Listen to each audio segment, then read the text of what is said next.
Be me, 26, mid-level marketing goblin, sent to team building seminar because apparently I lack leadership presence, aka I don't fake enthusiasm during PowerPoint torture. Enter giant conference room full of strangers, grab the smallest coffee cup available, sit in back corner to minimize human contact. HR lady claps hands like a kindergarten teacher. Everyone partner up. Kill me. Look up. Shadow falls over me. Turn around. There she is. Tallest woman I've ever seen in my life. Like, not just tall, architectural. 6'5" at least, with long legs, confident posture, and the kind of handshake that could crack walnuts. "You're my partner," she says. I swear my neck almost snaps looking up at her. "Cool," I croak, voice cracking like a broken kazoo. Name tag says Diana, voice calm, deep, weirdly soothing. We get assigned to some dumb icebreaker, build a tower out of spaghetti and marshmallows. I'm trying to reach the top. She just stretches one arm, places it effortlessly. Done in 10 seconds. HR lady calls us a great example of teamwork. She smirks. Yeah, he handled the ground operations. Whole room laughs. I die inside. During lunch break, we talk. She's actually chill as hell. Used to play pro basketball overseas. Now works in logistics. Tells stories about airports, cargo, and breaking a guy's ego by dunking on him during a company game. I tell her I once sprained my wrist trying to open a jar of pickles. She laughs so hard the table shakes. Seminar ends. Exchange numbers for networking. She says, "See you around, little guy." I try to think of a comeback. Brain not found. Later that night, she texts, "Hey, you free this weekend? I owe you coffee for surviving that seminar with me." Me, "Sure. Just promise not to sit on me." Her, "No promises. Don't know it yet. But I just accidentally made friends with the human equivalent of a mountain. And I'm about to find out what climbing it feels like." A few days later, Diana texts, "Coffee at my place? Closer than downtown." Me, "Cool. Send address. Arrive 20 minutes later. Look up at building like its final boss tower. Door opens before I knock. There she is, sweatpants, tank top. Still looks like she could bench press me in my car. "Come in," she says. I do. Immediately realize her definition of normal equals Titan edition. Her apartment looks like it was designed for NBA players. Door frame so high I feel like a toddler. Coffee mugs the size of cereal bowls. Dining chair taller than my desk. I try to sit down. Legs dangle like I'm 5 years old waiting for apple juice. She's trying not to laugh. Fails miserably. "You want sugar?" she asks. "I want lower countertops," I mutter. She hands me mug. 2 hands needed to hold it. Sip coffee like holding a cauldron. She grins. "You look adorable." Don't say that while I'm holding something boiling. We start talking. She tells me about her job, her gym routine, random travel stories. I ask how it feels being tall. She shrugs. "Mostly great, except when guys act weird about it." Define weird. You know, insecure. Or fetishy. Both bad. I nod, pretending not to mentally high-five myself for being normal so far. Her cat jumps onto couch. Except jump equals seismic event. Cat's name is Brutus. He's bigger than some dogs I've met. Stares at me like I owe him rent. "He likes you," she says. "He looks like he wants to eat me." Same thing? Evening turns chill. Movie playing, lights dim. She stretches, feet nearly reach the coffee table from across room. I joke, "Do you even fit in a normal car?" She smirks. "Want to find out?" Brain stutters, heart overheating. Later, when I leave, she gives me a small smile. "You're fun, you know that?" "Yeah, I get that a lot, mostly from people trying to sell me things." She laughs. "See you soon, tiny man." Walking home, realize I spent 3 hours laughing nonstop. For the first time in forever, someone actually made the world feel bigger, in a good way. A week later, Diana texts, "Need help fixing a light bulb. You busy?" Me, trying to act useful. "On my way." Me, realizing halfway, she's 6'5". Why does she need help reaching a ceiling? Arrive at her place. She's holding a ladder the size of a spaceship. "Good, you can hold it steady," she says. Translation, I'm the human paperweight. I stand there pretending to be vital to the mission. She climbs up effortlessly. I'm staring straight at her back, thinking, gravity must hate her. You done staring? She asks without turning. No, I mean, yes. Dies inside, light fixed. She hops down and pats my head. Good job, helper monkey. One of these days, I'm charging you per insult. She grins. How much per pat? Brain overheating. She offers dinner as thanks, aka pasta portion big enough to feed a village. We eat, talk, laugh. Somewhere between her jokes and the way she keeps leaning close, my brain forgets we're supposed to just be friends. After dinner, she's trying to move her couch. It's massive. I offer to help. She chuckles. Sure, tiny muscles. Get that end? We lift, or rather, she lifts. I emotionally support. She suddenly loses balance. I get yanked forward, end up basically in her arms like some sitcom cliche. Freeze. She raises an eyebrow. Comfortable down there? I swear gravity's plotting against me. She laughs, doesn't put me down immediately, and I swear she's enjoying watching me panic. Finally, she sets me on the couch. You're lighter than my gym bag, she says. You could warn me before tossing me around like a plush toy. She smirks. But then I'd miss that face you make. We spend the rest of the night watching TV. She keeps stealing the blanket. I keep pretending not to notice. At one point, she stretches again, and her leg ends up across my lap. Neither of us moves it. Weird silence. Then she mutters, You're warm. Yeah, it's my survival instinct kicking in. When I finally leave, my heart's racing. I tell myself it's just her size, her energy, her whatever. But deep down, I know I'm lying. This isn't just funny anymore. It's starting to feel dangerous. Diana insists we grab lunch together. There's this cafe nearby, she says. They have great sandwiches. Agree because food plus her equals good combo. We walk in, immediately realize the furniture is average height. She sits, knees almost up to her chest. I try not to laugh. She glares. Say it. No, I value my life. Order food. Waiter shows up, looks at her, then at me. Smiles politely, turns to me and says, And for you, kids' menu or regular? Diana chokes on her drink, trying not to laugh. He'll have the regular, thanks, she says, deadpan. Juice box optional, I add. We both lose it. Conversation rolls easy. We tease each other nonstop. She tells me about the time she got kicked out of yoga class for blocking the sun.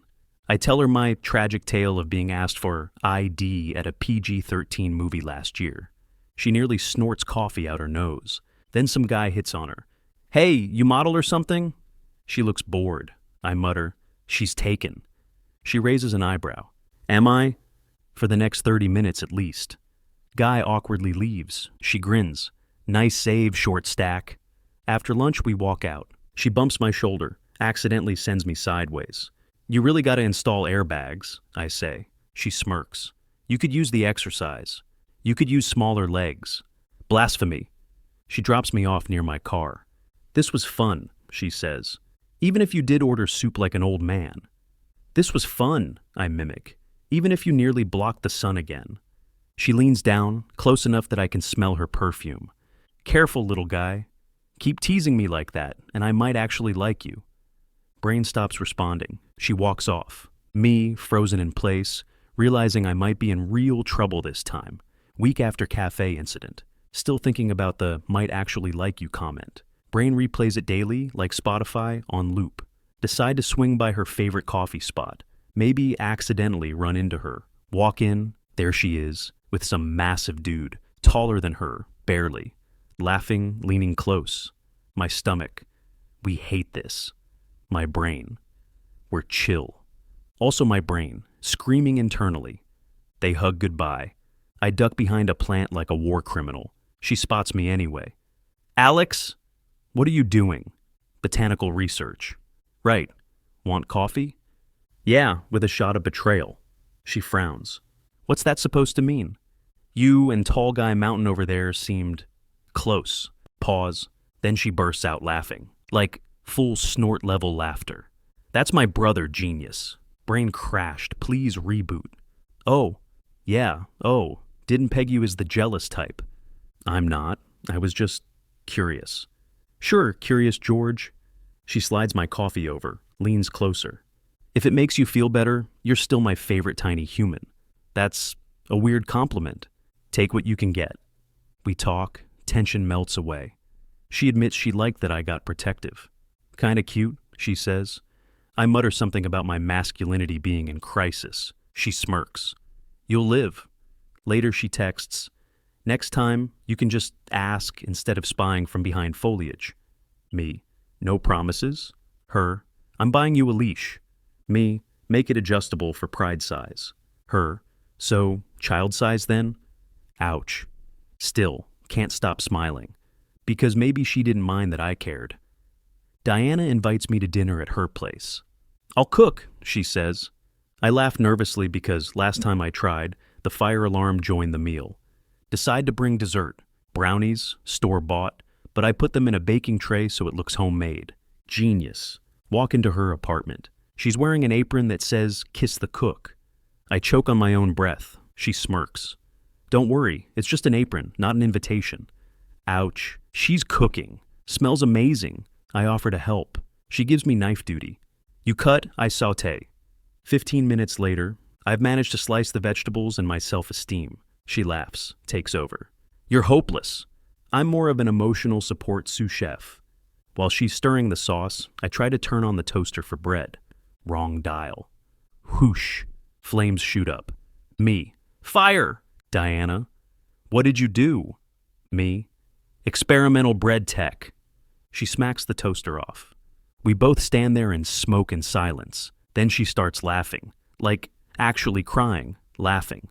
You're unbelievable, she says, still giggling. Hey, at least dinner's hot now. You're lucky you're cute. Wait, what? Dinner ends up fine. We eat on the couch, watching TV. Halfway through, she yawns and leans on my shoulder. No jokes this time. I tensed every muscle just to sit still. She murmurs, "For someone who sets fire to my kitchen, you're kinda nice to have around." My heart. Say something smooth. My mouth. I provide warmth and chaos. She laughs softly. Perfect combo. We stay like that until the movie ends. I think maybe the height difference isn't the biggest problem anymore. It's how easy it's getting to fall for her. Week after kitchen fire of love. Diana keeps teasing me about it. You traumatized my toaster, she says. It started it, I reply. We're basically a sitcom couple minus the label. At work, I get a text from an old classmate. Sarah, hey, want to grab coffee sometime? Innocent message. I show it to Diana later, laughing. She goes oddly quiet.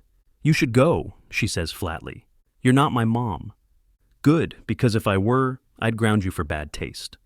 Ouch. She keeps acting weird. Short answers, crossed arms, murder glare set to max. You okay? I ask. Fine.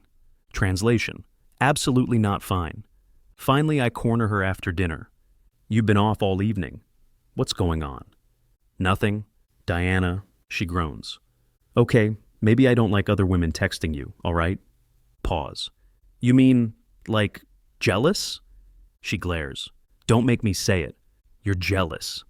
I hate you. You love me.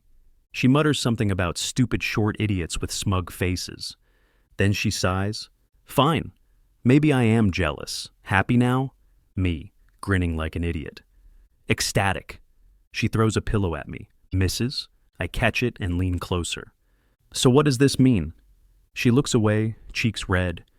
It means maybe I like you more than I should. Maybe. Don't push it. But she doesn't move when I wrap an arm around her. She mumbles, You're impossible. And you're gorgeous when you're flustered. She hides her face in her hands. I should have just stayed jealous quietly. Too late. We sit there, both pretending we're still watching the movie, but neither of us remembers a single scene, because the only thing either of us can focus on is how close we suddenly are. 2 days later, Diana invites me to her friend's rooftop party. It's casual, she says. Translation, she's wearing a dress that could end careers. I show up in a decent shirt. She looks me over. Wow, you clean up well. You look like trouble. You'd lose that fight. Worth it. We get to the rooftop. Her friend's already giving me that look. One whispers, So this is the short king? Diana laughs. Yeah, he bites. Me, only if provoked. Partygoers, someone hands me a drink. Music's good, lights soft. We hang near the railing, talking. Her friends keep nudging her and giggling. One of them yells, "Just kiss him already!" She blushes, sips her drink. "Ignore them," she mutters. "Why?" "They're right." She freezes. "You're bold tonight. Blame the skyline. Or the alcohol." "Nah, just finally admitting it." She sets her drink down. "Admitting what?" I take a breath. "That I'm into you." Not in a joke way, not just because you can bench press me. I actually like you, Diana. She stares at me, unreadable, then breaks into a slow grin. "You took long enough?" "Wait." She grabs my collar, kisses me right there.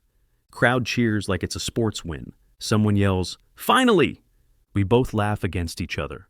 Later, we're leaving the party. She wraps her arm around my shoulders because she can. "So, what now?" "Now you're officially my girlfriend." "Guess that makes you my tiny boyfriend." Offensive but accurate. We walk down the street, hand in hand. She glances down at me, smirking. "You know, I used to think dating someone shorter would feel weird. And now? Now it just feels right. Good, because I'm not growing any taller." She laughs, leaning down to kiss my forehead. "Perfect height for me anyway." And that's how it goes. The tall girl with skyscraper legs, and the average dude with below average chill, somehow making it work. Turns out, love really does come in all sizes. A year later. Now, officially living with Diana. Her apartment equals the land of giants. Cabinets higher than my ambitions. Light switches designed by NBA players. Every morning routine, me climbing on a stool to reach coffee mugs. Her leaning against the counter smirking. "Need help, short stuff?" "No, independence is within arm's reach, literally." She casually grabs the mug for me anyway. "Hero of the day," she says. More like villain of ergonomics. We've settled into chaos domesticus. She does yoga in the living room. I trip over her mat. She watches horror movies unfazed. I scream at the jump scares. She claims I'm the emotional support boyfriend. Fair enough. One evening, I'm reading on the couch. She walks by wearing my hoodie, except it looks like a crop top on her. Brain temporarily shuts down. "You're staring," she says. "That's illegal use of my hoodie," I say. "Then come take it back." I did not, in fact, take it back. Later that night, we're brushing our teeth. I look up, way up, at her reflection. "Ever think it's weird we started out insulting each other?" She spits, smirks. "Nope, I think we were just flirting aggressively." "So all the name-calling was foreplay?" "Basically. Romance complete." She turns, wraps her arms around me. "You know, I used to want someone who could sweep me off my feet. And turns out I just needed someone I could sweep off theirs." We laugh. And it hits me how easy this all feels now. Height jokes, burned toasters, jealous coffee dates, all of it led here. She leans down, kisses my forehead. "Love you, tiny human. Love you, giant disaster. Perfect match." And yeah, she's still too tall for my mirrors. I'm still too stubborn to admit I need a stool. But somehow, we fit just right.